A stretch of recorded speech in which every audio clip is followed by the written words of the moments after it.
बिस्मिल्लाहिर्रहमानिर्रहीम। अस्सलाम वालेकुम नाज़रीन। मारूफ एस्ट्रोलॉजर, रिलीजियस स्कॉलर और बिजनेस कंसल्टेंट मोहम्मद उसामा अली साहब हमारे साथ मौजूद हैं। उसामा भाई, इमरान खान साहब जो हैं वो अडयाला जेल में कैद हैं। बुशरा बीबी बनी गाला में कैद हैं। बुशरा बीबी की तर्जमान है एक मिशाल यूसुफजई, उनका नाम है। वो क्लेम कर रही हैं कि बुशरा बीबी की तबीयत खराब है, उन्हें खदशा है कि कहीं उन्हें कोई चीज दी ना गई हो खाने पीने में, वो खाना नहीं खा सक रही थी, उनका मुंह बड़े दिनों से पका हुआ था। कल बिम्स हॉस्पिटल की एक एम्बुलेंस भी गई थी और पीटीआई सोशल मीडिया के ऊपर, ट्विटर के ऊपर, जैसा तैसा ट्विटर चल रहा है पाकिस्तान में, लोग लिख रहे हैं कि उनकी जान को खतरा है। बहुत सारे जो पीटीआई के हामी लोग हैं वो तो ये भी लिख देते हैं कि इमरान खान को तोड़ने के लिए शायद ये सिलसिला रवा रखा जा रहा है बुशरा बीबी के साथ। तो मुझे पहले बुशरा बीबी साहिबा के हवाले से बताएं कि उनका जायचा, उनका सितारा क्या कहता है। फिर इमरान खान पे भी बात करेंगे। और एक चीज मैं सिर्फ ऐड कर दूं कि आज पाकिस्तान तहरीक इंसाफ जहां खड़ी है, जो कुछ बेहतरीन फैसले किए गए हैं, बताने वाले ये कहते हैं कि उसमें बुशरा बेबी का बड़ा रोल है। मामलात को सेट करने में उनका बड़ा रोल है। शाह महमूद कुरैशी साहब के जरिए, एक मुलाकात के जरिए, एक वॉक उन्होंने की, उनके साथ कोई पैगाम रसानी हुई कि शाह महमूद ने पैगाम दिए बुशरा बीबी को, बुशरा बीबी ने इमरान खान को कन्विंस किया। अब जाके पाकिस्तान तहरीक इंसाफ असम्बलियों में जा रही है, असम्बलियों का हिस्सा भी बनेगी और अपनी ये फाइट जो है ये जारी रखेगी। बुशरा बीबी साहबा के हवाले से बताएं, उनके जायचे, उनके सितारे क्या कहते हैं, देन इमरान खान पे आएंगे। देखिए, बुशरा बीबी भी क्या कहते हैं, लियू है और जोडिक, किंग ऑफ जोडिक है। अच्छा रोल प्ले करेंगी और बड़ी मैच्योरली करेंगी, इजी ना जी। ले। लेकिन ये आतिश है उनका, क्योंकि फायर साइन है, तो मैदे का मसला इनका रूटीन है, ये गला पकना और ये सब। इसको इस साइड पे ना मोड़े। और ज्यादा है तो इनके लिए नुस्खा कोई मिशाल यूसुफजई या ये सारे सुन तो रहे होते हैं हमारे भी व्लॉग्स, तो उनको कहें मेथरे और सब्ज इलायची हम वजन तोड़ के सुबह शाम लें, 7 दिन दोबारा गला नहीं पकेगा। और फिर जब कभी जिंदगी में भी हो, ये इनकी यूनिवर्सल रेमेडी है बुशरा बीबी की, सारी जिंदगी की। क्योंकि इनके जिनके भी फायर साइन होते हैं उनके मेदों के मसले ऐसे रहते हैं, गले पकते हैं। अब आ जाए कि ये जो आपने बात की, खान साहब वो वो खलाई मखलूक है। उसकी एक बेगम की अगली बेगम के लिए एक और कुर्बान कर देगा, कोई मसला नहीं है। सर लेते हैं तो ले लें, वो नहीं छोड़ेगा। ये जो सूरत हाल है, वो फाइटर है। आपको समझ ही नहीं आ रही, सारे फाइटर्स उसके हैं। हर वो पाकिस्तानी जिसके दिमाग में फाइट है, या रूलिंग प्लैनेट मार्स है, या पैदाइश का नंबर 9 है, 1 है, कोई भी जो डोमिनेंट्स हैं, या वो आपके ये हैं। कहीं ना कहीं आप लोगों को तो लगता होता है ना, वेस्टर्न से सिर्फ आप लोग एक अपना जोडिक देखते हैं, जबकि हम तो तीनों को देखते हैं, असेंडेंट, मून साइन, सन। तो फिर तो कहीं ना कहीं टच होता है। और फौज में जाने वाले तो सारे ही उनके मोस्टली रूलिंग प्लैनेट मार्स होते हैं, सिवाय इंजीनियरिंग कोर के, सिवाय उनके ये जो एरोनॉटिकल्स या जो टेक्निकल फील्ड्स या साइंस से फील्ड। ये जो दूसरे फौजी होते हैं ना, जो असल फौज जिसको हम कहते होते हैं, करने वाले। करने वाले, और आर्टिलरी, या वो इस तरह से इन्फेंट्री, या और कोई ऐसी टैंक वैंक जिसमें होते हैं, अब हमें तो इतने नाम भी नहीं पता। लेकिन बहरहाल ये सारों का हीरो है ये। क्यों? क्योंकि वो भी मार्स हैं, फाइटर, वो चुनते ही हैं। मजे की बात ये, पुलिस में भी जो लोग हैं उनमें भी कईयों को ये पसंद होगा। अच्छा, इमरान खान आपकी आधी से ज्यादा कौम का हीरो इसलिए है कि यार उसका रूलिंग प्लैनेट और आप लोगों की साइकी करती है मैच।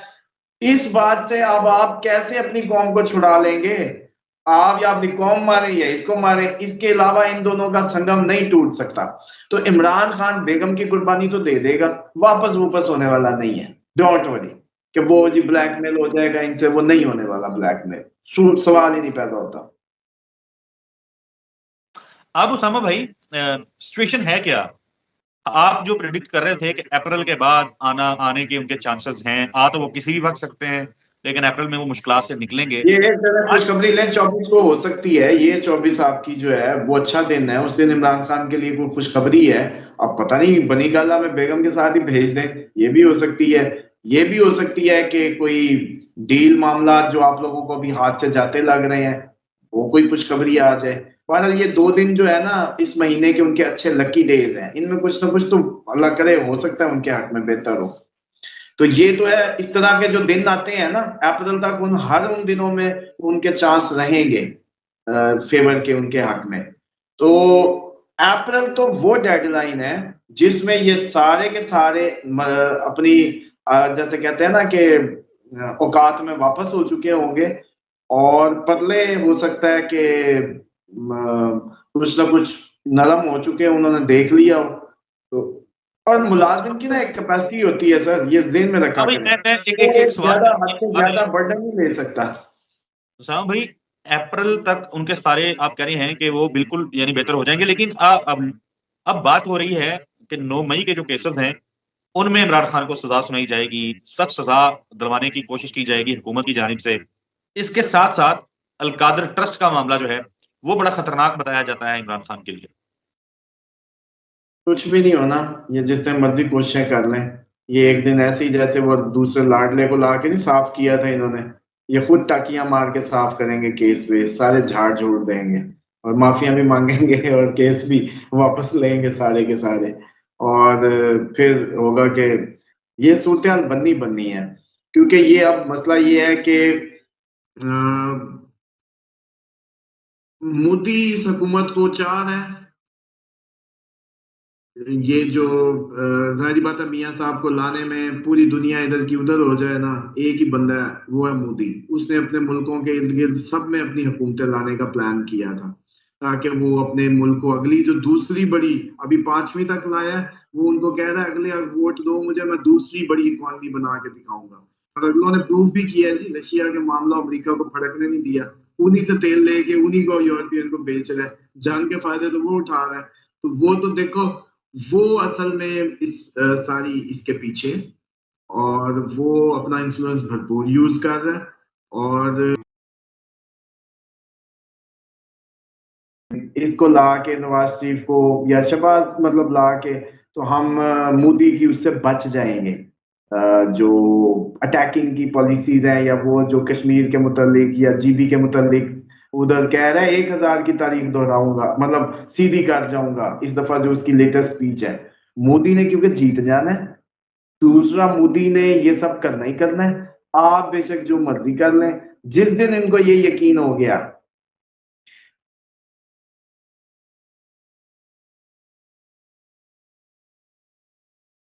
उस दिन जान छूटी। ये सारे का सारा सिस्टम इंसाफ करने लगेगा, जिसका हक है उसको हक मिलने लगेगा, मैंडेट की इज्जत होने लगेगी। ये सारे जज लेके आपके मशीनरी इस्तीफे, माफिया सब, ऐसा एकदम मंजर बदलेगा। सिर्फ इंतजार कर लें, नवाज शरीफ अंदर से आखिरी अपनी जो है ना, कोई अभी गलती करेगा, आखिरी हिचकी ले ले किसी तरीके वो, मतलब ये आपको पता है ना कि लाडला रोने की जैसे किसी और की अभी तक पाकिस्तान में उस वक्त नहीं की थी, मेरी प्रेडिक्शन थी। लेकिन साथ दिमाग की भी मैं कह रहा था कि ब्लंडर मार सकता है, गलती करेगा, गलतियां तो उसने बेइंतहा की हैं, लेकिन एक अब और गलती अच्छी चाहिए। उस एक गलती ने मजा करा देना पूरे सिस्टम को। एक और साफी एक साफी हैं नुसरत जावेद साहब, मैं एजाज है मुझे, मैं उनके साथ काम भी करता हूँ। उन्होंने खबर दी अपने प्रोग्राम में, वो कहते हैं कि 8 फरवरी की शाम मियां मोहम्मद नवाज शरीफ साहब मॉडल टाउन दफ्तर में जब मौजूद थे, तो वो वहां हॉल के अंदर बैठे हुए थे, टीवी नहीं देख रहे थे। टीवी एक दूसरी जगह पे लगा हुआ था जहां पे नताइज आ रहे थे, रिजल्ट्स आ रहे थे। वो रिजल्ट्स को बिल्कुल भी मॉनिटर नहीं कर रहे थे, बिल्कुल रिजल्ट नहीं देख रहे थे। और एक निजी टीवी चैनल जो है उसकी डीएसएनजी वहां पे पहुंची हुई थी, और प्लान ये था कि मियां मोहम्मद नवाज शरीफ जो है वो बस घंटे डेढ़ में 2 में विक्ट्री स्पीच करेंगे। उनको अपनी जीत का इतना यकीन था नवाज शरीफ साहब को कि वो रिजल्ट्स भी नहीं देख रहे थे। और फिर वक्त बदला, हालात बदले, और नवाज शरीफ साहब को बड़े बेआबरू होके वहां से निकलना पड़ा, जाती अमरा में जाना पड़ा। उनको कहें, कहीं हम जैसे काले जबान वाले भी होते हैं, बेशक तीर तुक्के भी मारे तो गले पड़ जाते होते हैं। तो इसलिए अल्लाह के बंदों को, इसलिए तो मैं समझता हूँ हमें ये सीखना है, एक इंसान भी वैल्यूएबल है इस दुनिया में। अल्लाह का बंदा एक भी वैल्यूएबल है, वो कहीं भी है, उसकी दिल आजारी से बचें, उसको वैल्यू दें। आप ही वो हैं, असल में आप ही हैं वो आप ही का हिस्सा है, समझ लें सिस्टम का हिस्सा है, एक ही मट्टी है। जब आप इंसान को ह्यूमिलेट करने लगते हैं ना, आप अपनी तरक्कियां, अपनी सारा सिस्टम ही जलील ख्वार करा लेते हैं। जब आप इंसान को इंसान नहीं समझते, अल्लाह ताला ने इसमें एक ऐसा, मैं कई दफा इस पे प्रोग्राम करेंगे, जैसे हमने कहा जमीन का एक हक है, कारोबार का हक है, ऐसे इंसान का इंसान पे हक है। तो ये जैसे इंसान इंसान से कर्ज करना ही काफी है, मतलब किसी को कोई गोस रहा हो ना, बहुत बेहतरीन है। और किसी को दुआएं मिल रही हो और उसके लिए सदकात दिए जा रहे हो, उसका भला कोई क्या करेगा यार। चलो इमरान खान के मुखालिफिन इसको गालियां दे रहे हैं बैठे, क्या बताएं, आपने मुखालिफ इसके भी देखे होंगे, इस पे क्या कहेंगे, इसको कुछ नहीं कहते वो, सिवाय इसके प्ले बॉय फलाना फलाना जो भी कहे, खारमक, सियासत नहीं आती, ये नहीं आती, बेवकूफ है, फलाना है। लेकिन भाई इससे, और इनको कोई क्या कहता है, चोर हैं, डाकू हैं, लुटेरे हैं, ये तो जो कोसना है ना, इसका ही कंपैरिजन आज मैं चलो करवा दूं कि कोसने का भी जो लेवल है ना, ये भी बर्बाद कर देता है। बिल्कुल, लोग नवाज लोग साहब जितने तो जितने रोने की नवाज बात शरीफ साहब कीजिए। पढ़े, उनकी जमात के मुख्तलिफ रहनुमा ही अगर हम तस्करा करें, अल्लाह माफ करे, ये चीज होनी नहीं चाहिए हमें। मैं तो दुआ करता हूँ कि ये चीज किसी के साथ ना हो। अब आज की खबर है, कल शाम की ये खबर है कि कुसार मार्केट इस्लामाबाद के अंदर मुबैना तौर पे हनीफ अब्बासी साहब और ख्वाजा साद रफीक साहब को चाय कॉफी के लिए कहीं बैठे हुए थे, और मुख्तलिफ वहां पे 3 खवातीन आई और उन्होंने फिर आके उनको गालम गलोच, तानेबाजी शुरू की, और वहां पे बात बढ़ती बढ़ती हाथापाई तक चली गई। खवातीन को ले जाना पड़ा और इन रहनुमाओं को भी वहां से बचा के निकलवाना पड़ा। तो ये तो खैर बड़ा अफसोसनाक तो है, लेकिन ये परेशानी की अफसोसनाक बात है कि लोग नहीं, काबिल आप छोड़ पसंद दें, सितारे हैं। ये अब आपकी अगले आने वाले इस साल पाकिस्तान की रूटीन है। ये मैं आपको कह रहा हूँ, रूटीन जॉब में आप जा रहे हैं। आपका हर बस, अल्लाह हाफिज़ हर भाई। अड्डा, हर वो, देखिए अल्लाह पे सारा डाली रखते हैं। अल्लाह ने तो एक कुन फयाकून कर दिया। वो अब अल्लाह माफ करे, आप लोगों के ज़हन में कोई हुजम रखता है या कोई हैयत है तो जो बैठा है और आप लोगों को हर टाइम वॉच कर रहा है, उसका तो कमाल कुदरत है कि उसने जब कुन कह दिया कहानी हो गई। आप तो क्यामत तक का सिस्टम अपने उसी में फ्लो में जाएगा। बिल्कुल ऐसा ही। आपका काम है कि किस बटन को दबाते हैं, क्या निकलता है। तो ये जो मकाफात अमल है हर 85-80 साल बाद, ये यूरेनस हमारा है भाई, उसने ही बनाया इसको, उसी ने इसकी मूवमेंट की है और उसी ने ही आपको और मुझे ये सलाहियत दी है कि हम उसको रीड कर पाए, कैलकुलेट कर पाए। उसकी कैलकुलेशन कहती है कि कौम ने आपके इदारों में, आपके हर जगह, हर तरफ कौम बदल गई। कौम का बदला हुआ रवैया, शदीद रवैया देखने को मिलेगा। बिल्कुल और ठीक है। इसके सामने अब अगर आप लोगों ने, कुछ दिन है, चेक कर लीजिएगा, ये भी देख लीजिएगा कि ये मैं नहीं समझता कि ये जैसे तुर्की में भी, तो कभी याद है तुर्की में भी एक इवेंट हुआ था, तो बिल्कुल फिर उसामा भाई, बंद जो है, ये जो एजिटेशन और ये मामलात हैं, जिस तरीके से वहां में गमो गुस्सा है, इसके आगे बंद नहीं बांधा जा सकता। उसामा भाई, बहुत शुक्रिया आपके कीमती वक्त के लिए। नाज़रीन, अगली वीडियो में मुलाकात होगी, तब तक के लिए हमें दुआओं में याद रखें और इजाजत दीजिए। अल्लाह हाफिज।